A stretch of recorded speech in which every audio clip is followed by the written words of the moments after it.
ภิกษุนั้นเป็นผู้มีศีลอยู่สำรวมในปาติโมกข์ยิ่งใหญ่ด้วยมัญญาตและโคจรมีปกติเห็นภัยในโทษแม้มีน้อยก่อนทรงศีลอันบวรเป็นปัจจัยแห่งปัญญาภิกษุทั้งหลายนี้เป็นข้อสี่ที่เป็นสาเหตุเบื้องต้นที่มาแห่งปัญญาอันเป็นพรหมมจรรย์ที่ยังไม่ได้และเพื่อความงามสมบริบูรณ์อุดมแห่งปัญญาที่ได้แลขอถวายความนอบน้อมแด่พระรัตนตรัยมีพระพุทธเจ้าเป็นต้นขอถวายความเคารพพระมหาเถระพระเถรานุเถระเจ้าคณะพระสังฆาธิการทั่วโลกมีพระเดชพระคุณพระธรรมเสนาบดีรองเจ้าคณะภาค7วัดพระธาตุดอยสุเทพเป็นต้นและขออำนวยพรแด่ท่านผู้ฟังท่านผู้ชมสาธุชนพุทธบริษัททั้งหลายวันนี้รายการธรรมะหลังธรรมวัดเย็นของวัดพระธาตุดอยสุเทพออกอากาศทางสถานีวิทยุพระพุทธศาสนาแห่งชาติและจริยธรรมวัดพระธาตุดอยสุเทพมีพ่อครูวันลบนามวงพรหมเป็นผู้อำนวยการอาจารย์พระมหาประสิทธิ์ประสาธิโกเป็นหัวหน้าสถานีและอาตมภาพพระครูปริยัติยานุศาสตร์เป็นผู้บรรยายวันนี้ก็ขอต้อนรับพระเดชพระคุณหลวงพ่อสุทธิสงึมรำยกหัวใจขึ้นมาแล้วสาธุครับผมสาธุขอบคุณมากเข้ามาเป็นท่านแรกเลยยังเข้ามาตั้งแต่ไก่โหเขาเรียกว่าเข้ามาตั้งแต่ไก่โหเลยป่าหน้าธรรมาสยังไม่ทันจบป่าหน้าธรรมาสยังไม่ทันจบหลวงพ่อเข้ามาแล้วขอบคุณมากตอนที่เมืองไทยกำลังเย็นนะตอนนี้5 โมงเย็น5 โมงกว่า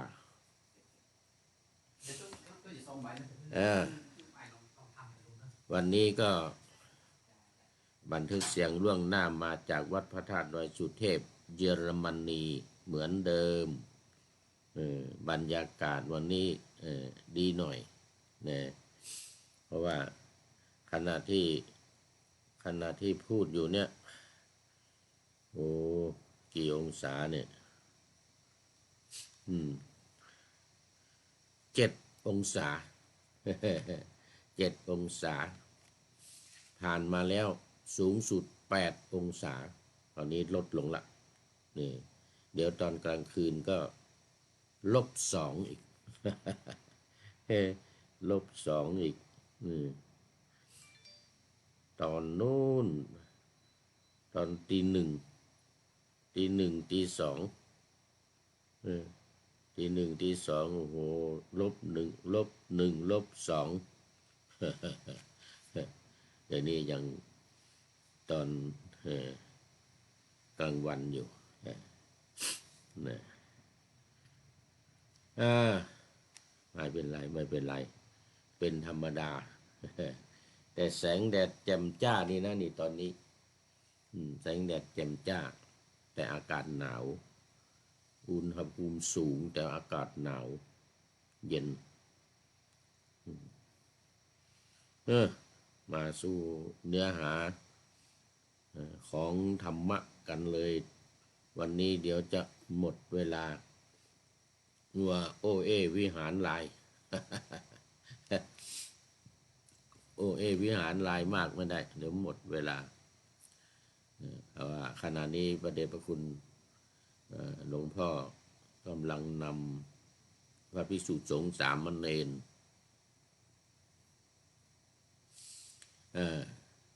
ทำวัดเย็นนำพระภิกษุสงฆ์สามเณรทำวัดเย็นสวดมนต์เสร็จเรียบร้อยแล้วทำสมาธิภาวนาทำสมาธิภาวนาแบบเขาเรียกว่าสมถกรรมฐานสมถกรรมฐานพุทธานุสติโดยการบริกรรมว่าพุทโธพุทโธพุทโธ1 ใน 3สมถกรรมฐานนี่มันมีการบริกรรมการนับแล้วก็การระลึกตามหลวงพ่อสุทธิสงบลำรู้ดี รู้ดีมากรู้ดีมากก็ประเภทแบบที่1เราเรียกว่าปริกรรมนัยยะปริกรรมนัยยะคือการบริกรรมหรือท่องบริกรรมหรือท่องซ้ำๆบ่อย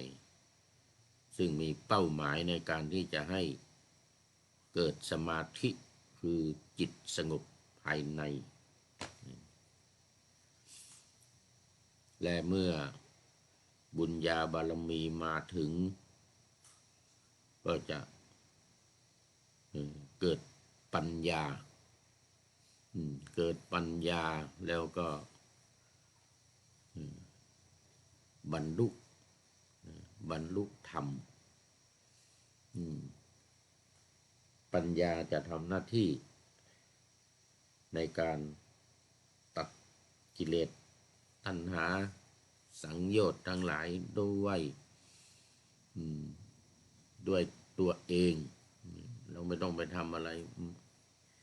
เราไม่ต้องทำอะไรมันจะทำหน้าที่ของมันเองเรียกว่าเจโตวิมุตติหลุดพ้นด้วยปัญญาด้วยใจ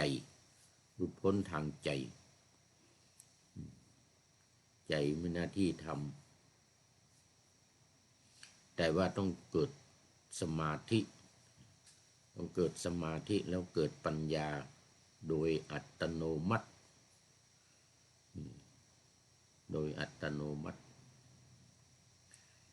อย่างน้อยก็เป็นขั้นโสดาบันบุญญาบารมีมากแก่กล้าเรียกสมภารแก่กล้าก็สามารถบรรลุด้วยใจบรรลุเป็นพระอรหันต์ด้วยใจเจโตวิมุตติหลุดพ้นจากทุกข์ทั้งหลายมีทุกข์อันเกิดจากขันธ์5เป็นต้นก็เป็นอริยบุคคลอย่างสบายง่ายอันนี้เรียกว่าสมถกรรมฐานสมถกรรมฐานสำหรับทางวิทยุเฟซทางไลน์นี่ก็เป็นวิปัสสนาซึ่งท่านผู้ฟังก็อยู่ใน1 ใน 3วิธีขณะนี้ที่กำลังฟังเรียกสุตตมยนัยยะ1 ใน 3 2คือการคิดจินตามยนัยยะและ3ภาวนามยนัยยะสำเร็จด้วยการภาวนาคือการพิจารณาตาม อารมณ์ของวิปัสสนา73ข้อสรุปลงในไตรลักษณ์อีก3เป็น76เป็น76ก็เป็นวิธีการในการทำให้เกิดปัญญาหรือนโยบายเรืองปัญญาสายตรงไม่ใช่สายอ้อมสายอ้อมคือสมถะอ้อมไปทำไปจะเกิดเมื่อไรก็ไม่ว่าเกิดเองด้วยแต่วิปัสสนานี้ให้มันเกิดทำให้มันเกิดเลยพิจารณาไปตามอารมณ์ของวิปัสสนาหรือฟังการบรรยายฟังการแนะนำพร่ำสอนฟังการให้กรรมฐานของครูบาอาจารย์หรือฟังการส่งอารมณ์การสอบอารมณ์ของพระวิปัสสนาจารย์ทางของพระวิปัสสนาจารย์ก็อยู่ในข้อที่หนึ่งหมดคือการฟัง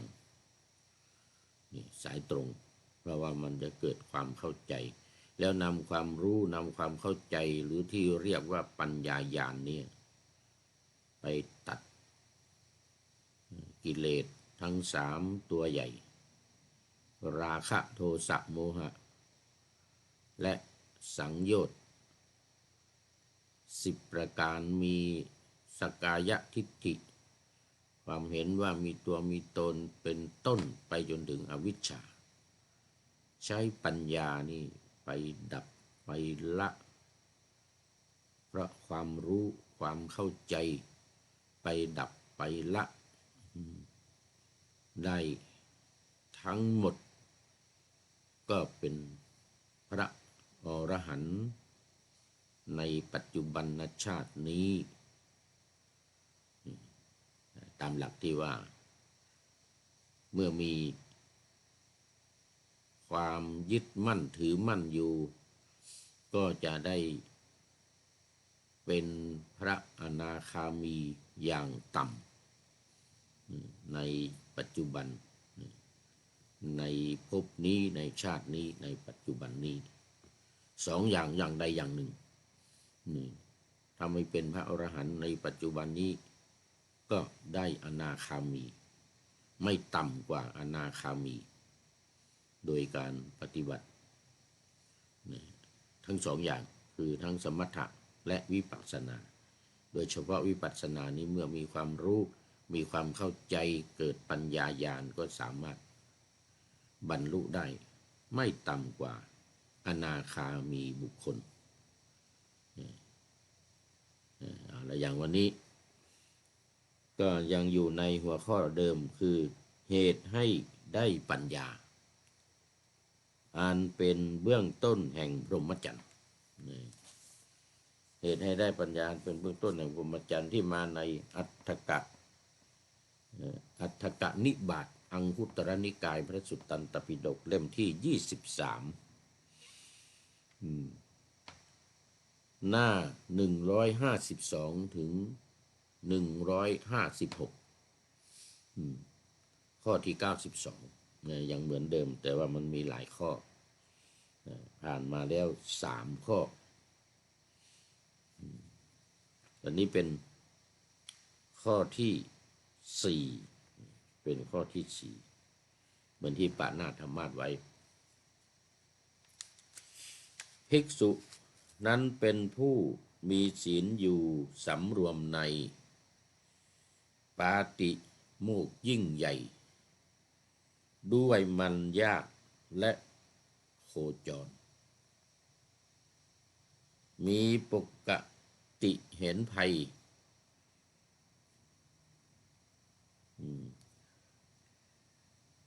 ในโทษแม้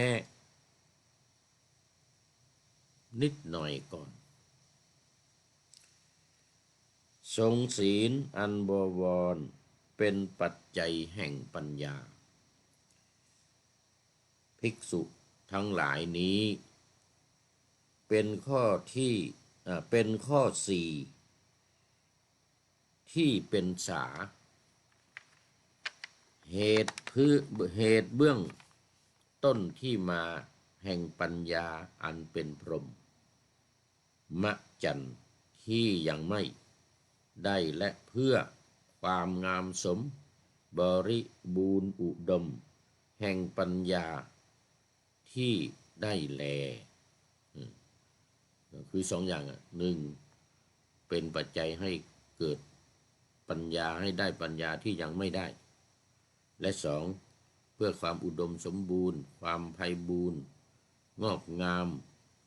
แห่งปัญญาที่ได้มาแล้วเพิ่มพูนเสริมกำชับประทับให้แน่นหนาแน่นแฟ้นมั่นคงยิ่งขึ้นสำหรับปัญญาที่ได้มาแล้วอันนี้ก็เป็นหัวข้อที่สี่สาเหตุให้ได้ปัญญาก็เป็นเหตุให้ได้วิปัสสนานั่นเองได้วิปัสสนาโดยตรงหรือการปฏิบัติวิปัสสนาที่ให้ได้ผลโดยตรงนี่แหละให้ได้ผลโดยตรงสายตรงเป็นข้อที่สี่ต่อไปข้อที่ห้าขอต้อนรับคุณโยมประเสริฐเสริมสุขนมัสการครับสาธุสาธุจากกรุงเทพมหานครเป็นยังไงบ้างเนาะกรุงเทพเนี่ยตอนนี้กี่องศาร้อนหรือหนาววันก่อนเห็นว่าร้อนมากทีนี้เย็นลงอีกละเมื่อคืนที่ผ่านมา-2-2โยมประเสริฐตามมาด้วยคุณโยมภักดีอวดสุขจากเชียงรายบอกว่าไว้สาธุลุงวันนี้ฉันจาปาตีฉันขนมฉันขนมเปรี้ยวลัดซี่หรือยังครับยังไม่มีที่เยอรมันนี่ไม่มีไอ้จาปาตีนี่นะนู่นที่เอสโตเนียเดี๋ยวจะกลับไปเอสโตเนียค่อยไปฉันที่เอสโตเนียนู่นมีร้านอาหารอินเดียที่เยอรมันนี่ก็ยังไม่เจอนะยังไม่เจอร้านอาหารอินเดียนะแต่เห็นโยมว่ามีอยู่เหมือนกันแต่ต้องไปเมืองใหญ่นู่นเมืองซีเกนเมืองเคิร์นเมืองแฟรงก์เฟิร์ตมันมีหมดทุกที่ร้านอาหารอินเดียเนี่ยนะจาปาตีโรตีนมเปรี้ยวเนี่ยนมเปรี้ยวลัดซี่นี่นะมีหมดเนี่ยมีหมดแต่ว่ายังไม่เจอนี่มาได้2 เดือนละมาเยอรมันนี่2 เดือนแล้วยังไม่เจอลัดซี่นี่นะนมเปรี้ยวจาปาตียังไม่เจอนมเปรี้ยวจาปาตีนี่ยังไม่เจอ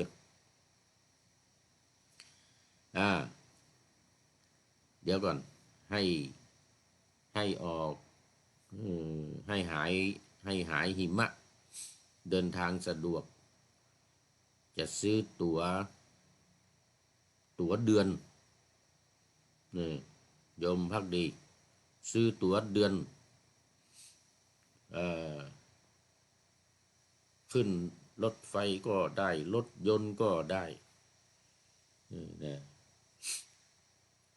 ไปโน่นมานี่สบายไม่ต้องไปจ่ายย่อยบนรถไฟหรือไปตามสถานีอะไรนี่นะซื้อตั๋วใบเดียวนี่แหละ1 เดือนก็จ่าย1 ครั้งตอนนี้เห็นว่าแพงขึ้นมาหน่อย61 ยูโร แล้วตอนนี้ยูโรก็แข็งนะตอนเช้านี้เห็นโยมมาบอกเงินไทยอ่อนลงถึง37เลย37 บาทต่อ1 ยูโรในซื้อ61ก็เกือบ2 ยูโรนะ61ในเกือบ2 ยูโรแล้ว3737 60